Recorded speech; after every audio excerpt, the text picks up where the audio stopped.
일본이 한국에 대한 사실상의 입국 금지 조치에 들어가고 우리도 일본 국민에 대한 무비자 입국 중단 조치로 양국 간 이동이 전면 통제됐습니다.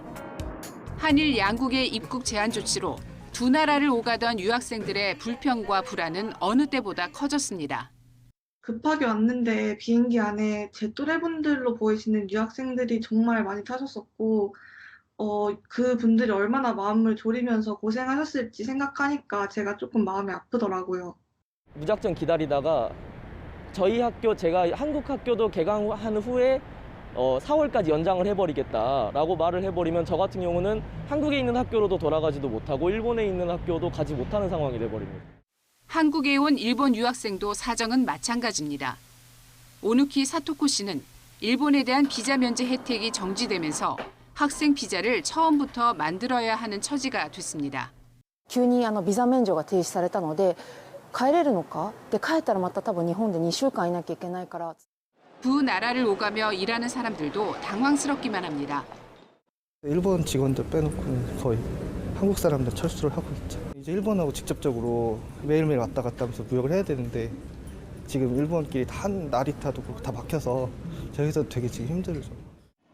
자칫 이번 조치가 장기화할 가능성도 배제할 수 없는 상황이라 양국의 민간 교류는 당분간 차질이 불가피해졌습니다. 지금 정치적 상황뿐만 아니라 코로나 때문에 세계가 비상인 거는 사실이니까 그거를 탓하고 싶진 않지만 정말 이 상황을 너무 받아들이기가 힘들더라고요. このまま学び続けられるのかとかなんか今まで近い国だと思ってたし知りたいと思ってきたのになんかこうやっぱりすごい日本と韓国って緊張感がある国なんだなっていうのが今回改めて分かったっていうか 베트남에서는 한국인에 대한 무비자 입국을 잠정 중단한 가운데 코로나19 감염 국가에서 오는 입국자에 대해 14일간 격리 중입니다. 한국에서 들어올 경우 격리되다 보니 교민들의 몸과 마음도 편치 않습니다. 베트남과 한국을 잇는 직항 여객기가 모두 폐쇄가 되었고요. 설사 입국을 하더라도 14일간의 격리 조치를 거쳐야 되기 때문에 제가 사는 아파트 같은 경우는 한국인에 대한 조금 통제하는 편입니다.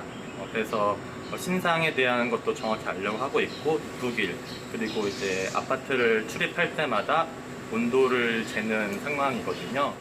교민들 역시 여러 제약에 놓여 힘겨운 상황이지만 코로나19를 이겨내고 있는 고국을 응원하며 멀리서 힘을 보태고 있습니다. 한국에 있는 제 가족이나 친구들의 이제 걱정이 먼저 되고요. 물론 그분들은 제 한국에 있는 저를 먼저 걱정하지만 제가 매체를 통해서 접하는 한국의 상황이 매우 안 좋기 때문에 하루빨리 그 한국에 대한 상황이 나아져서 모두가 건강했으면 하는 바람입니다.